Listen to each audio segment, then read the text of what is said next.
Security personnel employed by Chippa Training Academy Security Service have marched to Prasa offices in Cape Town. They say they have not been paid for the past 2 months and they've had numerous failed attempts to meet with their employer. Newzroom Afrika's Nasiphi is standing by to tell us what more we know about the situation. Good afternoon, Nasiphi. Well, Juju, as you can hear behind me, chanting and singing from a group of employees from Chippa Security Services are outside the offices of Prasa to hopefully hand over a memorandum of demands or grievances. We do understand that Prasa is one of the suppliers that they are currently working at the Cape Town station or positioned at the Cape Town station. But to talk to us more about the grievances, we understand that it is related to 2 months' salary not being paid, including working conditions. I'm joined by Thobela Nkone. So thank you so much for your time. But paint a picture for us regarding the demands that you have. And if you have a challenge with your employer, why are you coming to the Prasa offices? We come here to the Prasa premises because the employer has been given a contract with Prasa, and we understand that as a client, if your contractor does not comply and does not pay their employees, client must have a go-ahead of enforcing the contractor to pay their employees. But since it's been years, Prasa has been doing this, as Chippa has been doing this to the people, always is putting the blame to Prasa. Whenever we have to pay, it is telling us the story of Prasa and so forth. You also speak about 2 months' salary that have not been paid April and March. And also working conditions. Paint a picture for us about these working conditions or poor working conditions you speak of.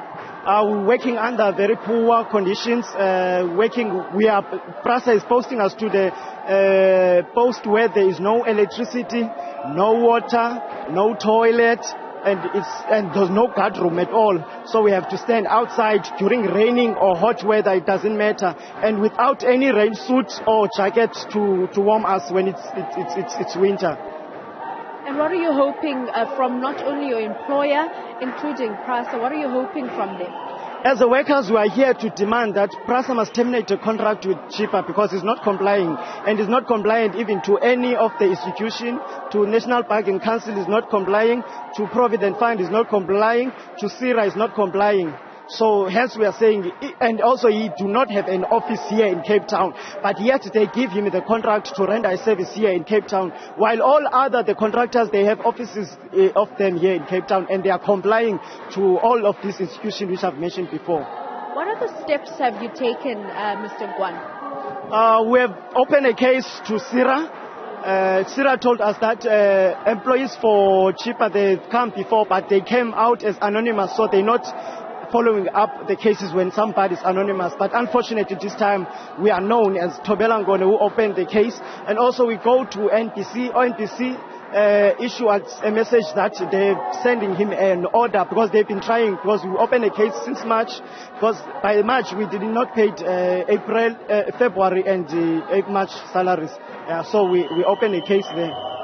Thank you so much, Thobela Nkone. They're one of the representative of the workers outside the offices of Prasa, in hope that Prasa will give them an ear after numerous failed attempts, according to the workers, with their employer, in hope that Prasa will be terminating the contract that they have with Chippa Security Services. But we will also be reaching out to Chippa Security Services to hear their side of the story in regards to why they have not paid their employees for 2 months, including the working conditions that the employees have highlighted. Okay, Nasiphi, thank you very much for that report.